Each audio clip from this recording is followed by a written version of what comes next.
장에는 아브라함의 조카 롯이 하나님의 천사를 영접하는 이 장면이 나옵니다. 방금 읽은 19장 1절에 보시면은 두 천사가 소돔으로 오는데 롯이 소돔 성 문에 앉아 있다가 이들을 보죠. 그리고 그들에게 어떻게 행동을 하는가 보니까요. 일어나 영접하고 땅에 엎드려 절했다 그랬습니다. 그러고서는 2절로 넘어가 보면 자신을 종이라고 일컬으면서 이들한테 간청하는 겁니다. 종의 집에 들어가서 발을 씻고 주무시고 일찍 일어나 갈 길을 가소서. 자, 이렇게 이런 태도로 이렇게 그 천사들을 대하는데 여기서 질문 한 가지를 해보죠. 롯이 천사들을 극진하게 이렇게 대접한 이유는 뭘까요? 천사니까. 예, 천사니까 당연히 그렇게 극진하게 대접했겠죠. 만일에 앞에 있는 이 사람이 천사인 줄 알았다면 뭐 누구라도 극진하게 대접을 했을 겁니다. 나보다 분명히 높은 위치에 있는 분들일 텐데 나보다 높은 사람 앞에 엎드리는 거 뭐 어렵지 않지 않습니까? 오히려 당연한 일처럼 느껴질 거예요. 다만 이건 어디까지나 눈앞의 사람이 이 천사라는 것을 알았을 때의 이야기인 겁니다. 롯은 과연 이 사람들이 천사라는 것을 알았을까요? 몰랐을까요? 몰랐을 가능성이 훨씬 높습니다. 거의 틀림없이 몰랐을 겁니다. 왜 그런가? 바로 앞장 18장에 보면 삼촌 아브라함에게도요 이 천사들이 찾아갔었거든요. 이때 아브라함은 롯과 똑같은 행동을 했습니다. 제가 18장 2절에서 4절 이 아브라함이 천사를 어떻게 영접했는지 내용을 읽어드릴게요. 여러분은 19장 1, 2절 말씀을 보시면서 눈으로 보시면서 아브라함의 행동과 롯의 행동을 비교해 보십시오. 눈을 들어 본즉 사람 셋이 맞은편에 서 있는지라 그가 그들을 보자 곧 장막문에서 달려나가 영접하여 몸을 땅에 굽혀 이르되 내 주여 내가 주께 은혜를 입었사오면 원하건대 종을 떠나 지나가지 마시옵고 물을 조금 가져오게 하사 당신들의 발을 씻으시고 나무 아래서 씻소서. 롯이 했던 행동과 거의 일치하죠. 아브라함은요 이들이 천사라는 사실을 몰랐습니다. 이거는 신약 성경이 분명하게 지적하는 내용이에요. 히브리서 13장 2절 손님 대접하기를 잊지 말라. 이로써 부지 중에 천사들을 대접한 이들이 있었느니라. 이렇게 얘기를 해요. 부지 중에 천사를 대접한 건 분명 이제 아브라함과 롯에 대한 얘기일 텐데 이 본문에서는 부지 중에라는 얘기를 했단 말입니다. 이 사람들이 천사라는 것을 알지 못하고 이토록이나 극진히 대접했다는 얘기가 되는 거예요. 그러니까 천사들이 천사처럼 그렇게 강림하지 않았다는 거죠. 그저 지나가는 나그네의 행색이었습니다. 나그네의 행색이라는 게 화려하거나 또한은 이들이 존귀한 사람들이라는 분위기 같은 것이 분명 없었을 겁니다. 그러니 오늘 본문 19장 5절에 보시면은 이 소돔 사람들이 나중에 몰려와가지고 이들을 동성 성폭행을 하겠다고 그 집을 에워싸죠. 이 천사들을 천사로서 못 본 겁니다. 그냥 만만하게 그렇게 본 거죠. 롯이 이 천사들을 지키겠다고 애쓴 걸 보십시오. 8절에서 내 두 딸을 내어줄 테니 이 사람들은 그냥 두라 이렇게 간청을 합니다. 천사인 줄 알았다면 이렇게까지 할 필요가 없었을 거죠. 그저 긴 여행으로 지친 나그네처럼 보였을 뿐입니다. 자기 자신을 지켜내지 못할 정도로 약한 그냥 일반 사람처럼 보였다는 거죠. 중요한 건 이겁니다. 누군지 모르는 이 나그네들을 아브라함이나 롯이나 우리가 보기에는 좀 지나칠 정도로 너무 극진하게 대접하고 있다는 거예요. 그들 앞에서 땅에 엎드리고 발을 씻기고 식사와 잠을 해결하고 가시도록 간청하기까지. 보통 이 정도까지는 안 하지 않습니까? 그것도 허름해 보이는 나그네에게 말이죠. 그런데 말입니다. 앞서 읽었던 히브리서 그 말씀을 다시 한번 생각해 보십시오. 히브리서 13장 2절 손님 대접하기를 잊지 말라. 이로써 부지 중에 천사들을 대접한 이들이 있었느니라. 히브리 기자는요, 신약 시대에 사는 우리들에게 이들이 했던 이 섬김을 우리에게 모델로 제시하고 있단 말입니다. 그들이 했던 것처럼 우리도 그렇게 대접해야 된다. 그렇게 섬겨야 된다. 저 사람이 나한테 유익이 될지, 이 사람이 나보다 높은지 낮은지, 돈이 많은지 적은지, 뭐 이런 계산에 따라서 행동하지 말고, 사람을 차별하지 말고 누구에게든지 아브라함이나 롯이 했던 것처럼 그렇게 대접할 줄 알아야 된다는 겁니다. 마태복음 18장 5절은 이렇게 말합니다. 또 누구든지 내 이름으로 이런 어린 나이 하나를 영접하면 곧 나를 영접합니다. 심지어 어린 아이에게까지라도 우리가 아브라함 롯처럼 그렇게 섬겨야 된다고 말씀하고 계십니다. 그럼 여러분, 이게 쉬운 일입니까? 어려운 일입니까?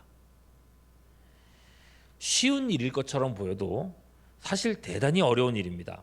우리의 본성을 거스르는 일이 되기 때문에 그렇습니다. 여러분, 우리가 뭐 정치 관련된 어떤 뉴스나 뭐 언론의 그런 기사들을 보면은 사람들이 하는 말들, 그런 정치인들이나 관련된 사람들이 하는 말들 보면은 사람이 참 정의로워 보이고 겸손해 보이지 않습니까? 다들 옳은 소리만 합니다. 차별하지 말자, 뭐 다른 사람들에 대해서 이렇게 우리가 하대하지 말자, 이런 얘기들을, 그런 구호들이 넘치는 걸 봅니다. 근데 여러분, 실제 생활로 가보면은 뭐 거의 그렇지가 않죠. 일례로 이 집과 관련된 문제만 봐도 벌써 그래요.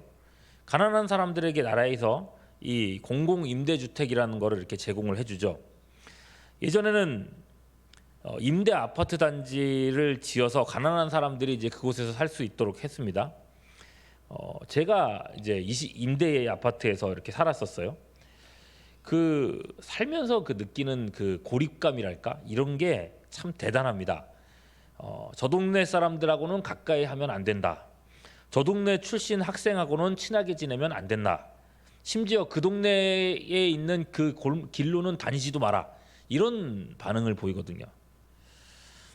이런 차별이 사회적으로 문제가 되다 보니 이번에는요, 일반 아파트를 건축할 때에 똑같은 그 아파트 브랜드의 이름으로 한 단지를 이제 가난한 사람들한테 제공하는 그런 정책을 썼어요.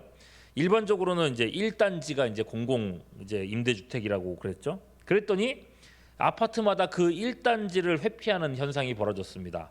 1단지 아파트 출신이면 차별을 받은 거죠. 네, 실제로 제가 살고 있는 집 바로 앞에가 1단지 아파트인데 실제로 그런 게 있습니다. 그래서 지금은 아마도 같은 단지 안에 임대동을 둔다고 티 안 나게 뭐 그런 말이 있던데, 여러분, 어떤 방법을 써도 이 차별의 문제라는 건 해결이 안 된다는 겁니다. 이게 그러니까 누구를 비난할 게 아니라는 거예요. 이게 인간의 본성입니다. 아무리 고상한 듯 포장을 해도 이 본성이라는 것을 거스르는 건 쉽지 않다는 거예요. 아마 뭐 설교하는 저라고 다르겠습니까? 저보다 약한 사람에 대해서 분명 저도 그런 어떤 태도가 있을 거예요. 나는 안 그렇다라고 생각을 해도요, 당하는 사람 입장은 또 다른 겁니다. 나는 편하게 얘기했는데 당하는 사람 입장에서는 뭐 개구리가 이렇게 그렇게 된다는 것처럼 그럴 수 있는 거죠. 나보다 약하고 돈 없고 별 볼 일 없는 사람에게는 쉽게 대하고 하대하는 거, 이게 사실 우리의 본성입니다. 거드름 피우고 가르치려고 들고 목을 꼿꼿이 세우죠. 그리고 나한테 인사 잘하기를 바라고 기분 나쁘면 아무렇지도 않게 이제 큰 소리를 칩니다. 그래도 된다고 생각합니다. 그게 윗사람이면 당연히 할 수 있는 태도라고 생각합니다.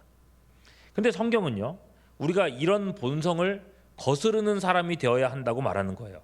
나보다 어리고, 나보다 돈 없고, 나보다 직급이 낮고, 나보다 무지하고, 나보다 약하고, 나보다 또 보잘것없는 이런 사람 앞에서 아브라함이 하는 것처럼, 롯이 하는 것처럼 땅에 엎드려 절하면서 섬길 수 있는, 발을 씻어줄 수 있는 그런 섬김까지 낮아져야 된다는 겁니다.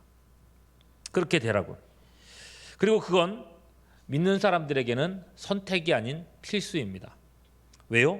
하나님의 복은 절대로 우연으로 오지 않기 때문에 그렇습니다. 다시 한번 히브리서 13장 아까 말씀을 생각해 보십시오. 손님 대접하기를 잊지 말라. 이로써 부지 중에 천사들을 대접한 이들이 있었느니라.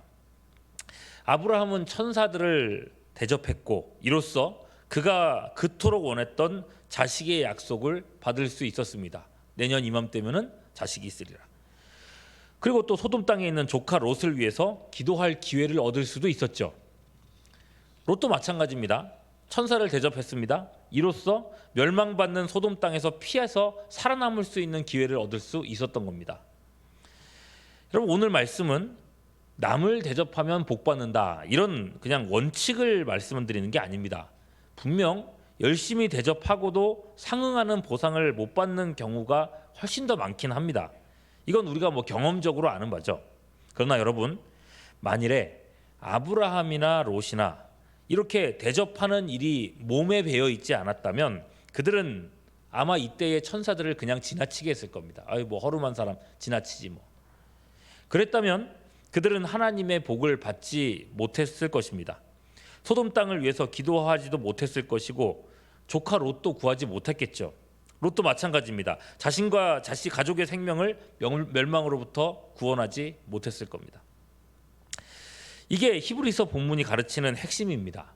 남을 대접한다고 해서 무조건 복 받는 것은 아니겠지만 남을 대접하지 않는다면 하나님의 복을 받을 기회, 하나님께 쓰임 받을 기회 자체가 아예 없을 거라는 얘기를 하는 거예요. 복이 와도 그 복을 담을 그릇이 없을 거란 얘기죠. 하나님이 내 인생을 어떻게 들어서 쓰실지는 아무도 모릅니다. 그러나 분명히 알 수 있는 한 가지는 남을 대접하는 자가 하나님께 쓰임받을 가능성이 있다는 것입니다. 그럼 여기서 한 걸음 더 나가보죠. 그러면 남을 대접하지 않고 오히려 남을 하대하며 그를 실족하게 하는 사람들이 있죠. 앞서 마태복음 8장 5절에서 어린아이 하나를 영접하는 것이 예수님을 영접하는 거다라고 주님께서 말씀하신 후에 바로 이어지는 마태복음 18장 6절에서 주님 뭐라고 하시는가? 이 작은 자 하나를 실족하게 하면 차라리 연자맷돌이 그 목에 달려서 깊은 바다에 빠뜨려지는 것이 나으리라. 여러분, 섬김 없는 삶은, 남 위에 군림하려고 드는 삶은 하나님 보시기에 죽는 것보다 못하다는 말씀을 하시는 거예요. 예수 믿는다고 하면서도 그런 태도로 산다면 그런 믿음이 과연 진짜겠느냐? 그렇게 자신을 돌아볼 줄 알아야 된다는 거죠. 그러니 여러분, 예수 믿는 사람들에게 갑질 이런 건 절대로 합당하지가 않은 겁니다. 신앙과 갑질은 같이 갈 수 없는 성격의 것이라는 거예요. 여러분, 우리 예수님이 그러지 않으셨습니까? 버러지 같은 우리를, 원수 같은 우리를, 아무것도 아닌 정말 먼지보다도 작은 우리들을 위해서 주님이 하신 일은 무엇입니까? 우리 발바닥보다 더 낮은 곳으로 내려가신 것입니다. 우리의 발을 종처럼 닦아주신 일입니다. 우리에게 침뱉음 당하신 일입니다. 그 은혜를 받고 구원받았는데 우리가 조금이라도 남보다 높은 데 처하려고 하고 대접받으려고 하고 어깨를 들려고 하고 목을 꼿꼿이 세우며 차별하려 든다면 여러분, 1만 달란트 빚진 자처럼 악랄한 그런 종이 되지 않겠습니까? 주님 앞에서 바깥 어두운 데 쫓겨나 이를 갈기에 합당한 그런 사람밖에 되지 않지 않겠습니까? 특히나 교회에서 말이죠. 성도 간의 관계 속에서 우리가 똑같은, 하나님 앞에서 똑같은 죄인들이라는 사실을 절대 잊어서는 안 됩니다. 하나님 보시기에 우리 중에 더 존귀한 사람은 없습니다. 더 높은 사람, 더 대접받아야 될 직분, 이런 거 있지 않습니다. 우리가 높아지는 것은요, 이 땅에서가 아니라 하나님 나라의 천국에서입니다. 이 땅에서 할 수 있는 것은 단 하나입니다. 갈라디아서 5장 13절 읽고 마치도록 하겠습니다.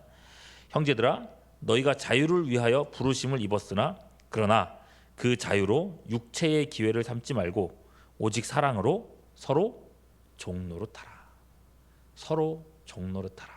이 말씀의 의미를 오늘도 깊이 새기면서 우리에게 주신 우리 형제 자매, 우리 지체들 서로를 섬기면서 하나님의 복을 누리는 우리 모두가 될 수 있기를 주님의 이름으로 축원합니다.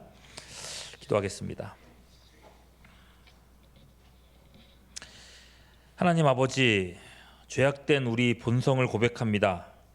높아지려는 욕망에 사로잡히고 높아졌다 싶으면 교만하여 차별하니 어쩌면 십자가의 원수처럼 사는 게 우리들 아닐지 오늘 아침에 우리를 돌아보게 하여 주옵소서. 성령의 은혜를 부어주사 우리로 겸손을 배우게 하시옵고 서로의 종이 되어 섬김으로 이 시대에 주님이 원하시는 교회와 성도로 우리가 드러나게 하여 주시옵소서. 오늘도 주님을 의지하옵고 우리 구주 예수 그리스도의 이름으로 기도하옵나이다. 아멘. 지금